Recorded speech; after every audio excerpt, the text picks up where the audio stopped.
D'accord. Donc, bienvenue à ce deuxième cours qui va porter sur la notion de réseau informatique. Et ce sera une bonne chose de savoir parce que nous utilisons le réseau informatique pour différentes choses, qu'on le sache ou qu'on ne le sache pas. On est utilisateur de cette infrastructure ou de cette organisation, de cette architecture. Donc, en tant que résident, ce sera bon aussi pour vous de connaître 2-3 notions sur le réseau informatique. Ça peut être utile si vous serez en contexte, un lieu de travail, de savoir au moins identifier peut-être 2-3 soucis ou alors de suggérer 2-3 choses. Ça a son intérêt. Donc, on va tenter de définir la notion de réseau. On va voir ensemble quels sont les intérêts d'un réseau, parcourir les topologies qui sont en fait les représentations spatiales. Parler aussi de l'architecture réseau qui est la chose la plus intéressante pour moi dans ce cours, c'est que vous vous intéressez bien sûr, et aborder un peu les familles de réseaux. Le terme réseau, du latin retis, ou en anglais network, c'est un ensemble d'objets en fait qui sont interliés, interconnectés. Et cette interconnexion va donc permettre à ce que des éléments circulent entre les différents acteurs ou chacun des objets qui sont dans ce réseau-là et qui vont respecter forcément un certain nombre de règles pour le fonctionnement. C'est pour cela qu'on arrive à identifier beaucoup de réseaux ou différents types de réseaux, à commencer par exemple par un réseau de transport qui peut être compris comme étant un ensemble d'infrastructures et de dispositions qui va donc permettre de transporter des personnes et aussi leurs biens, bien entendu, entre plusieurs zones géographiques. Quand je prends la Sotrama au Raïda avec mon bagage, je vais à Medina Kouwa, je fais une escale, je prends un autre bus, je vais à Volkasomourou. Et donc, je suis tout un itinéraire, tout un parcours, les routes, les objets, les véhicules. Je suis transporté de même que mes biens. Donc, ça, c'est un réseau de transport. Ça peut s'appliquer au réseau de transport par la voie routière, la voie maritime, etc. Donc, peu importe. On a aussi à côté le réseau téléphonique qui est, lui, un ensemble d'infrastructures qui va permettre donc de faire circuler cette fois-ci non pas les hommes et leurs biens, mais plutôt la voie entre plusieurs postes téléphoniques. Donc, je prends mon téléphone depuis Ségué, j'appelle à Bamako ou Bankoni. Donc, j'utilise l'infrastructure de la téléphonie jusqu'à faire transporter ma voix à des kilomètres de distance ou à des milliers de distance pour être entendue. Il y a aussi le réseau de neurones, bien entendu, qui est un ensemble de neurones, donc de cellules nerveuses qui sont interconnectées. Et quand on prend l'illustration du cerveau humain, par exemple, qui est une jolie illustration, là aussi, on peut parler de réseau du moment où l'influx est transmis d'un neurone à un autre via les axones, etc. Pour finir finalement à ce qui nous intéresse, le réseau informatique, qui est là compris comme étant un ensemble d'ordinateurs qui est relié entre eux grâce à des lignes physiques et qui échangent de l'information sous forme de données binaires, donc le 0 et le 1, ou encore de données numériques. Donc, c'est cette dernière définition qui nous intéresse, nous, et qui est bien entendu dans la continuité des réseaux du moment où il y a un ensemble d'éléments qui vont échanger des choses, des informations, en respectant certaines normes. Donc, c'est comme ça. Si je prends le cas du transport, une des règles que je dois respecter, c'est que je dois payer mon transport. Je dois occuper une place. Si je dois arriver à l'arrêt de bus, je dois descendre. Donc, ça, c'est des règles que je dois respecter. En informatique aussi, il y a des règles qui sont respectées pour que l'information électronique puisse être échangée, et cela correctement dans les meilleures conditions. Un réseau, c'est aussi un ensemble d'ordinateurs et de périphériques connectés les uns aux autres. C'est aussi une façon de définir le réseau. Et deux ordinateurs connectés déjà peuvent être considérés comme étant un réseau parce qu'ils échangent de l'information, parce qu'ils sont considérés comme étant des objets, deux objets, un ordinateur, deux ordinateurs, qui sont des objets, et ils échangent de l'information. Alors, la mise en réseau, puisqu'on parle de réseau, il y a différentes notions qui sortent de là. Quand on parle de mise en réseau, cela est un terme qu'on rencontre dans le monde professionnel qui va concerner la mise en relation de différentes personnes, mais non pas seulement des équipements. Par exemple, si on va à des séminaires, des ateliers, des congrès, il y a un moment où on dit le networking, le réseautage en d'autres termes. Les gens aiment bien ces termes anglo-saxons. qui ont une autre connotation, pas que des ordinateurs, quoi. Donc, ça, c'est un peu quelque chose ici de technique, le networking, qui est la mise en réseau, donc des outils pour que les tâches reliées des ordinateurs à une autre puissent être partagées considérant les ressources. Ces ressources peuvent être, par exemple, des imprimantes, ces ressources peuvent être aussi des vidéoprojecteurs en réseau ou une voix ou une caméra, n'importe quoi. Donc, ça dépend de la ressource que nous souhaitons partager. Donc, le fait de brancher tout cela dans un réseau pour que l'information puisse circuler est appelé du networking. Alors, quel peut être donc le but ou les buts d'un réseau? Quand on met en place un réseau, c'est quoi le but? Est-ce que ça a un intérêt finalement, le fait de faire ça? Oui, ça a un intérêt. Le premier intérêt d'un réseau, c'est le partage des ressources. Et ces ressources peuvent considérer les fichiers, par exemple les cours que nous partageons. J'aurais pu mettre ça sur un réseau, par exemple, si on était à l'université et que l'université nous donnait accès à un réseau où tous les acteurs, c'est-à-dire enseignants, apprenants, ont accès. On peut facilement partager ces fichiers-là de façon que ça puisse être accessible le plus rapidement possible. Ça peut aussi concerner le partage des applications. Par exemple, on peut mettre des logiciels en ligne qui peuvent être utilisés par différentes personnes au lieu qu'on installe ces logiciels-là sur chaque ordinateur. Là aussi, c'est un intérêt. Le matériel, j'ai pris un exemple tantôt, une imprimante qui peut être partagée en réseau. Donc, au lieu d'acheter une imprimante pour tous les bureaux, on préfère acheter une bonne imprimante où tout le monde va pouvoir imprimer depuis son bureau, donc en réseau. Ça paraît quelque chose d'économique, en tout cas d'un point de vue acquisition d'équipement, mais peut-être un peu gourmand d'un point de vue consommation des consommables en termes de papier, en termes d'encre peut-être. Mais dans tous les cas, on fait la part des choses et on centralise ou on mutualise les ressources. Réseau informatique, pourquoi encore? Pour la communication entre les personnes. On a parlé de courriel tantôt. On a aussi cité le cas des discussions en direct, donc des IRC, donc le fait d'échanger rapidement. On peut bien le faire aussi dans un réseau fermé. On n'a pas souvent besoin d'Internet forcément. Mais dans un réseau, on peut bien mettre des applications ou d'un bureau A à un bureau B. On puisse échanger en faisant des petits chats, des petites discussions, soit avec le texte ou du multimédia. C'est des choses qui existent.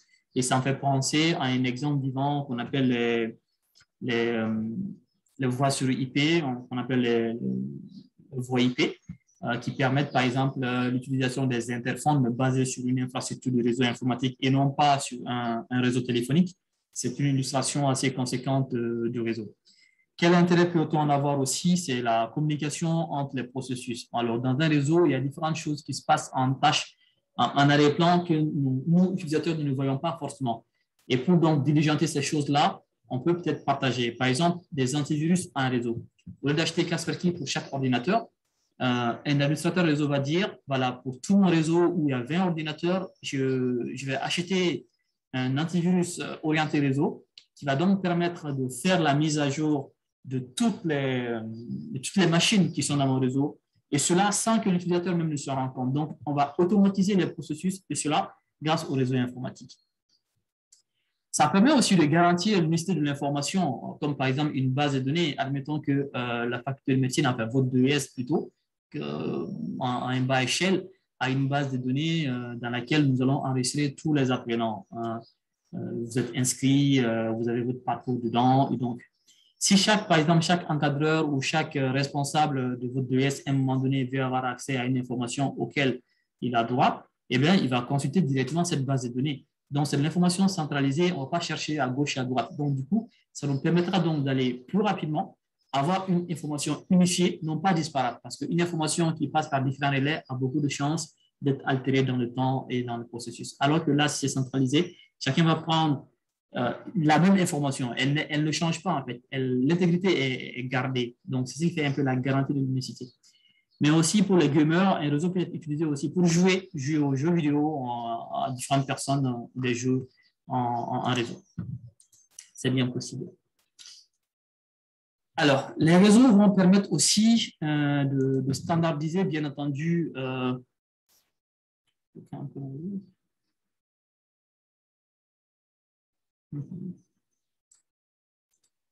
OK. Donc, les réseaux vont permettre aussi de standardiser, comme je le disais tantôt, des applications, hein. Dans cette standardisation, on parle souvent de groupware ou d'applications de travail collaboratif qui peuvent être, par exemple, des agendas partagés, qui peut être des fichiers partagés, qui peut être la gestion des projets intégrés dans certaines applications où chaque acteur ou chaque utilisateur peut avoir un regard sur l'un ou l'autre, de telle sorte qu'une activité peut être menée à bien de façon collégiale. Donc ça, c'est quelque chose qui est possible grâce au réseau. Et les avantages d'un groupeur peut être, par exemple, la diminution des coûts par le partage des données et des téléphériques. Comme je le disais tantôt, si je dois acheter 10 imprimantes pour 10 bureaux, je peux peut-être en acheter juste 2 pour que 5, on se partage l'imprimante. C'est plutôt économique de mettre tout l'argent dans cela, alors que je peux réorienter mes ressources.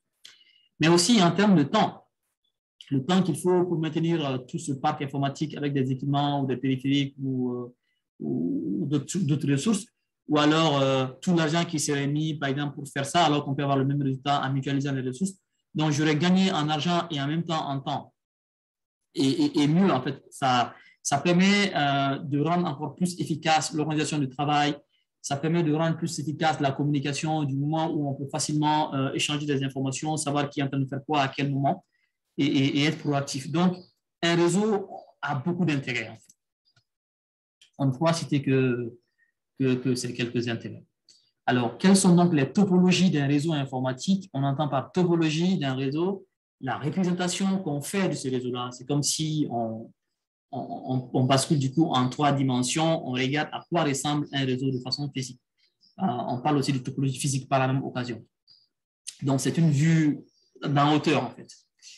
Et on a principalement 5 topologies quand on parle de réseaux informatiques.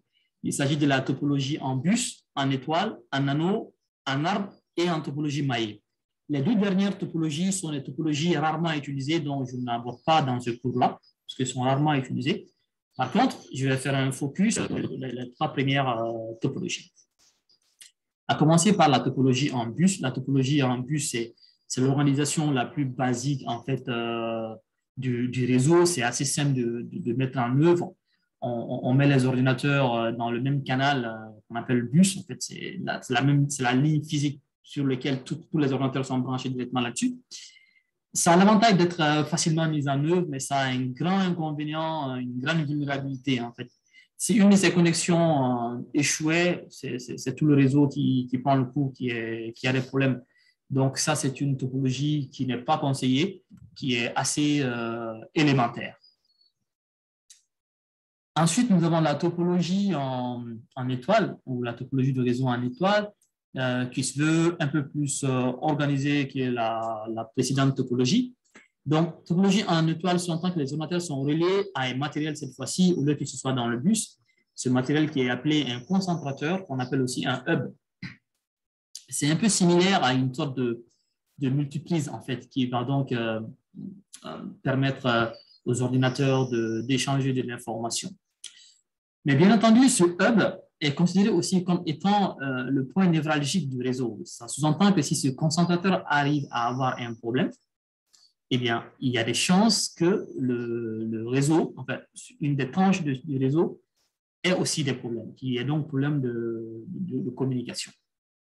Mais c'est une topologie quand même qui est moins vulnérable que la précédente. Hein. C'est moins vulnérable que la précédente parce qu'ici, on peut facilement débrancher un ordinateur sans souci. Tandis que si on le fait dans l'autre, on risque d'avoir des problèmes. Donc, ça, c'est un peu l'avantage de la topologie du réseau en étoile versus la topologie du réseau en bus. Et après, la topologie du réseau en anneau, plutôt, c'est une topologie où on va utiliser un équipement qui va s'appeler Multistation Access Unit ou le MAU, qui va donc permettre ou servir d'interprète en fait au réseau. C'est-à-dire qu'il va donner la chance à un ordinateur d'échanger de l'information à tour de rôle. Il va donner à l'ordinateur A, puis à l'ordinateur B, puis à l'ordinateur C. De telle sorte qu'il n'y a pas un conflit dans l'échange d'informations et il n'y a pas une sorte d'interaction nuisible. Donc ça, c'est la différence entre le hub et le MAU. Le hub, c'est comme une sorte de multiprise, le courant passe partout et on peut avoir une panne, bien sûr, sur un segment, mais le reste du segment est épargné, heureusement. Le MAU fait presque la même chose, sauf que là, l'équipement du MAU va contrôler le temps de parole de chaque ordinateur. Par exemple, il a donné la ressource à l'ordinateur A, il va laisser l'ordinateur B se reposer, puis après, il va donner la ressource à l'ordinateur B pendant que l'ordinateur C se repose, ainsi de suite. Donc, il fait en sorte pour que tous les ordinateurs puissent échanger l'information de façon ordonnée. Alors, après les topologies, l'architecture, ces deux concepts sont différents. Lorsque la topologie est la représentation spatiale du réseau, alors l'architecture, quant à lui, c'est une sorte c'est un peu axé sur le mode de fonctionnement, en fait. Comment est-ce que le réseau va fonctionner? Et là, on a deux types d'architecture en réseau.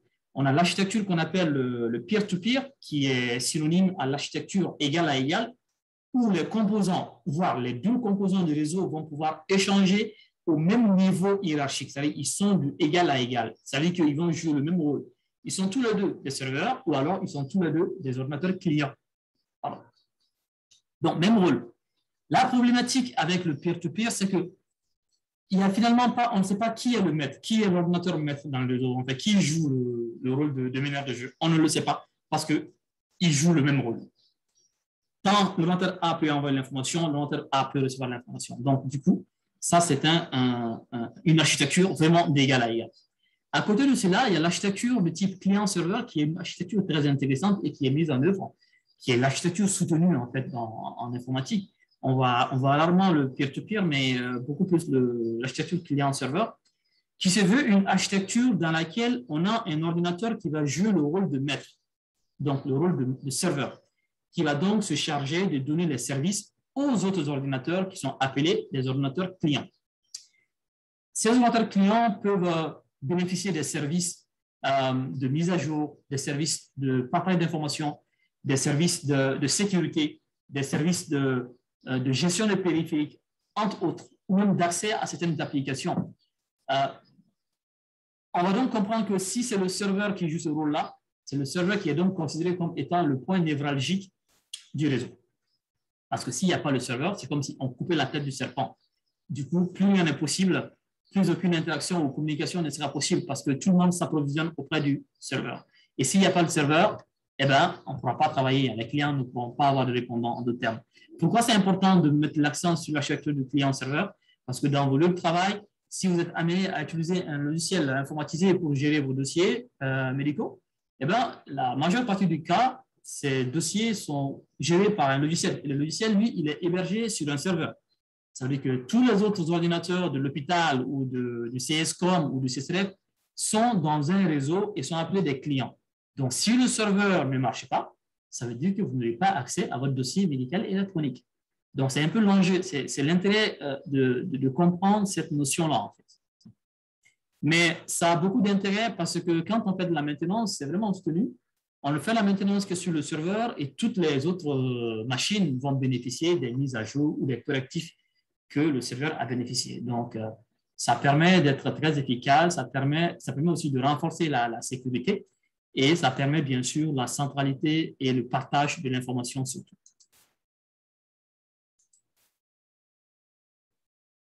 Eh bien, je pense que je vais un peu anticiper sur les inconvénients de deux types de réseaux. Peut-être juste rappeler que les réseaux peer-to-peer, ils sont adaptés à des petits nombres d'utilisateurs. Hein. Plus de 10 utilisateurs, ça ne va pas marcher. Et ça sous-entend que ces ordinateurs sont proches d'un point de vue géographique. Donc, ça, c'est un peu les limites ou bien les conditions d'utilisation des réseaux peer-to-peer. Tandis que le réseau client-serveur, on suppose que s'il y a un plus grand nombre de clients qui puissent se connecter à cet ordinateur-là, c'est vrai quand même que ça nécessite un coût de mise en œuvre et de la technicité, mais bien sûr, ça c'est un pari où c'est le prix à payer. De même, on dit que le serveur, c'est lui qui est la tête du serpent. Si on coupe la tête, effectivement, il n'y a plus de communication entre les clients et lui.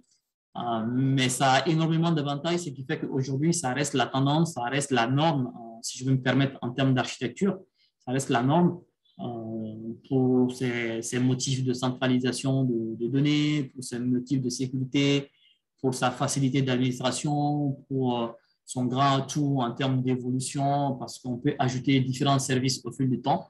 et cela au bénéfice de tous les clients qui sont connectés dans ce réseau-là, au lieu de faire ce travail-là séparément sur chaque ordinateur. Ce qui serait vraiment quelque chose de très lourd en temps, mais aussi en coût financier. Pour arriver aux familles des réseaux, on en distingue quelques types, en fait, selon leur taille.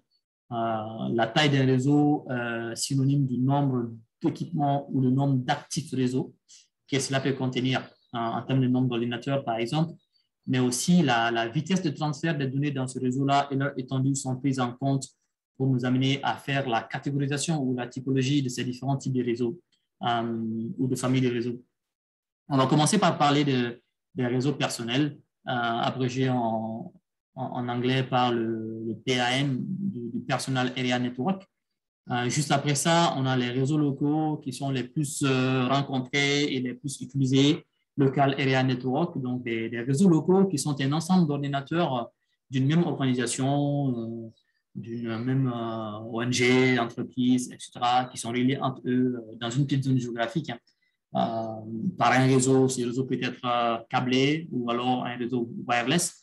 Par exemple, si nous prenons l'Asacoba, on met un réseau là-bas, on va parler du réseau local de l'Asacoba parce que les ordinateurs de l'Asacoba seraient reliés entre eux via des câbles réseau ou du Wi-Fi. Mais ils seront dans le même réseau, donc ils sont limités dans la zone géographique.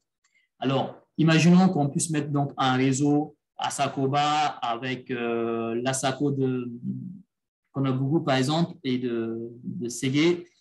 Donc, ces trois Asaco aussi ont réussi à les mettre dans le même réseau. Là, on pourrait parler, par exemple, d'un réseau métropolitain ou Metropolitan Area Network qui va donc interconnecter plusieurs réseaux locaux qui sont géographiquement proches. Bon, dans mon cas, je sais que ces trois établissements sont vraiment loin. C'est Bamako, Konobugu et Sege. Je ne sais pas où se trouve Sege, c'est peut-être dans le pays de Gon.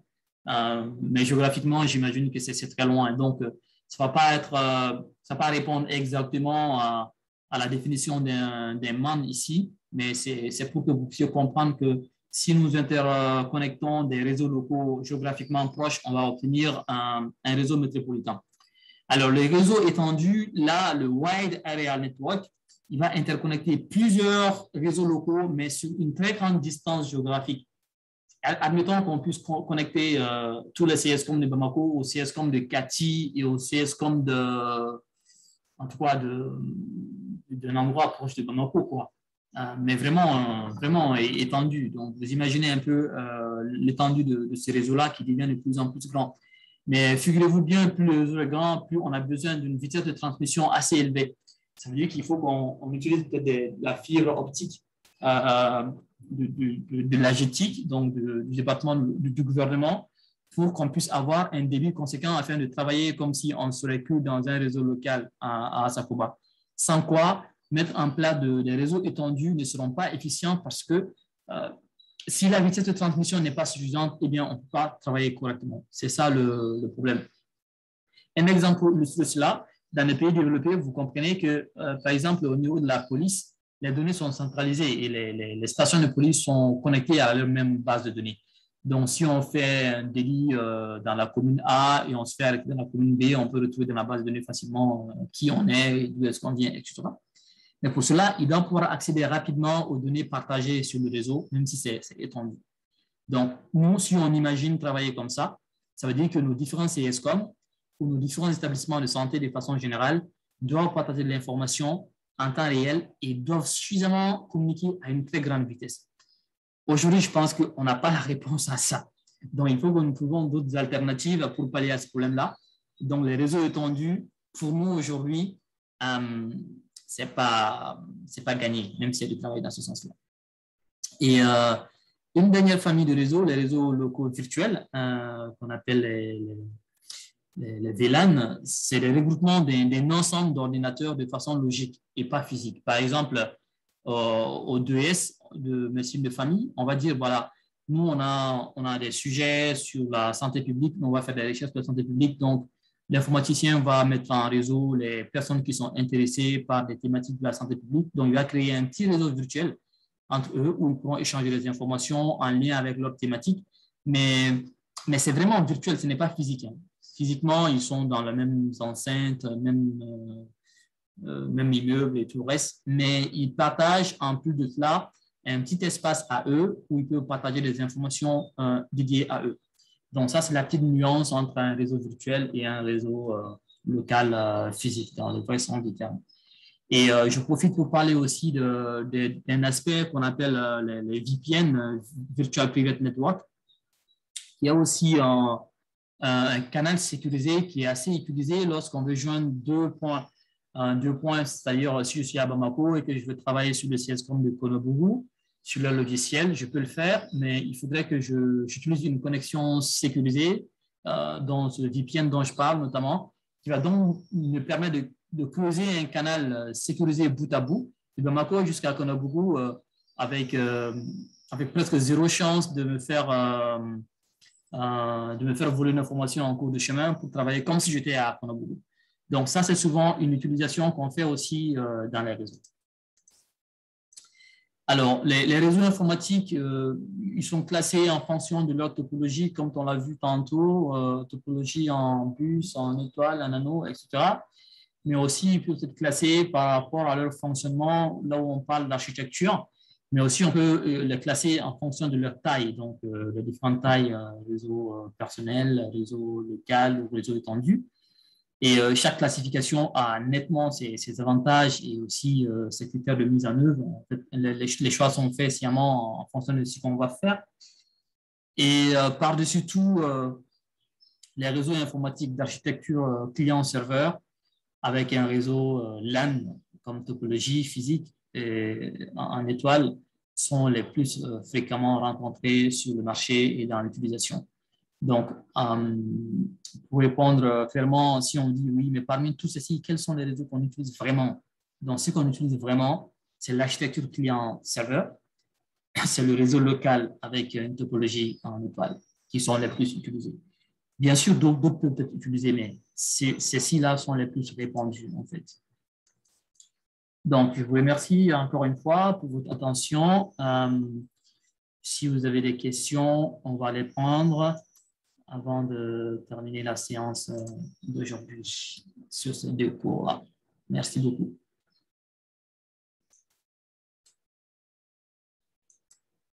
Vous levez la main si vous voulez parler.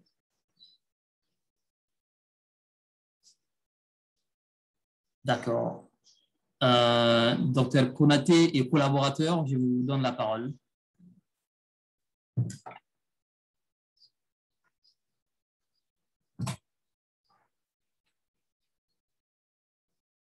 Activez votre microphone puis parlez.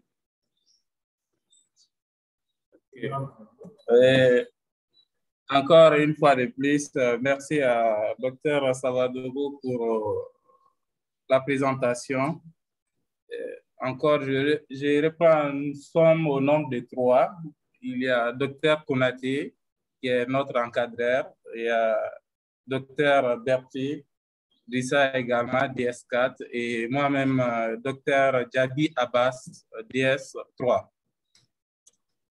Et ma question par rapport à cette deuxième présentation porte sur la toute dernière partie que vous avez touchée, même si ce n'est pas dans la présentation qui est la VPN. Et moi, j'aimerais savoir, actuellement, nous sommes en train d'utiliser de temps à autre les différents types de VPN. Et en Inde, je voudrais savoir quels sont les avantages et les inconvénients d'utilisation des VPN ou à travers nos smartphones. Et deuxièmement, également, souvent on a tendance à entendre que ces VPN également offrent des connexions gratuites aux utilisateurs. Qu'en pense Dr Savadogo par rapport à ces informations? Merci. Je vous remercie beaucoup, Dr Djabi, pour votre question. Par la même occasion, nos salutations au Dr Konaté et Berthe. C'est une bonne question. Alors, quels sont les avantages et les inconvénients de l'utilisation des VPN sur les smartphones? Je vais peut-être donner la réponse de façon globale, que ce soit sur smartphone ou bien sur PC. Ce sont les mêmes réponses que je pourrais donner. Je ne vois pas en fait d'inconvénients, hein, plutôt des contraintes. L'avantage, c'est pourquoi?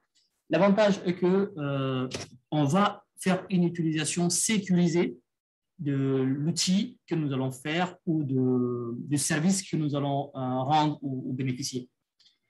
Par exemple, comme j'ai illustré un exemple, si moi je vais me connecter, ce que je fais d'ailleurs très souvent dans le cadre de mon travail, je peux intervenir sur les différents CSRF partenaires, résoudre des problèmes ou donner des situations étant chez moi.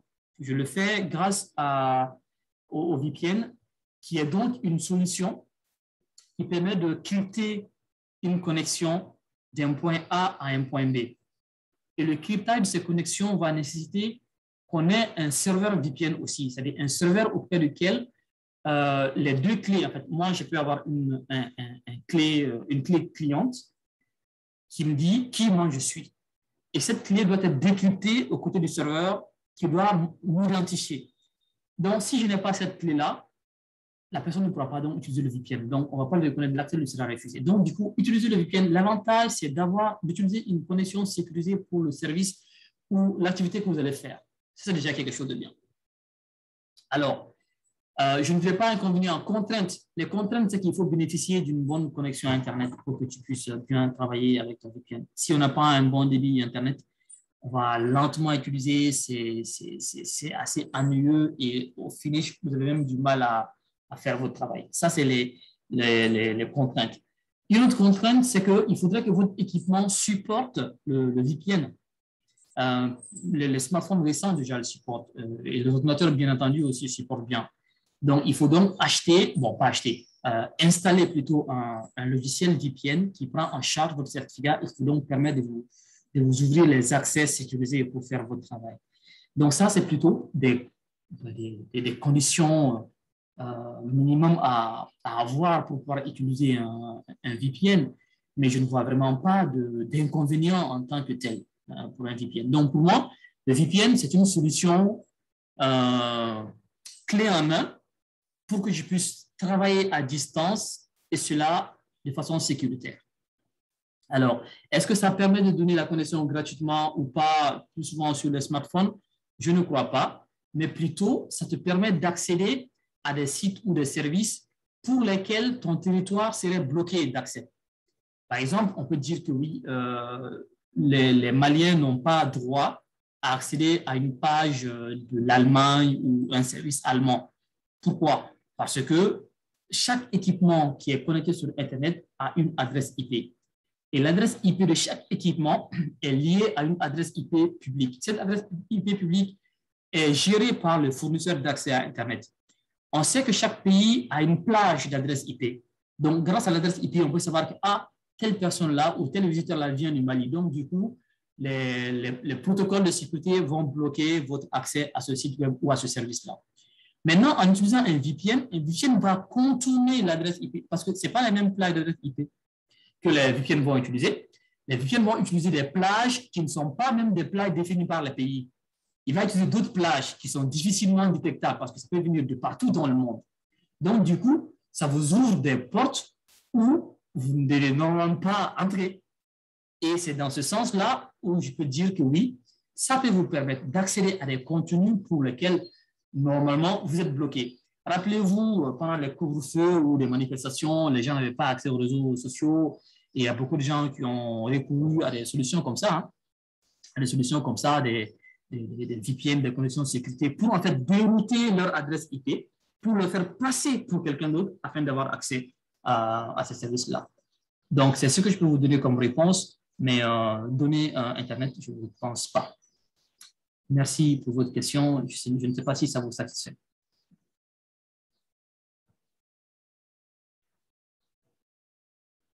Vous avez la parole, Dr. Bert. Merci, docteur. Ça va, docteur. Okay. Bon. Merci, formidable. Alors, donc, comme il n'y a pas d'autres mains levées, je vous souhaite un bon courage. Je vais après vous envoyer les liens pour les cours d'aujourd'hui. Mais est-ce que Dr. Kassoum serait là aujourd'hui ou si quelqu'un le connaît? Je regarde dans la liste. Kassoum. Non. Docteur Terminé, est-ce que vous avez la nouvelle de Dr. Kassoum? Oui, je suis là, cher maître. Ah oui, oui, c'est... Oh, Barry, oui, oui.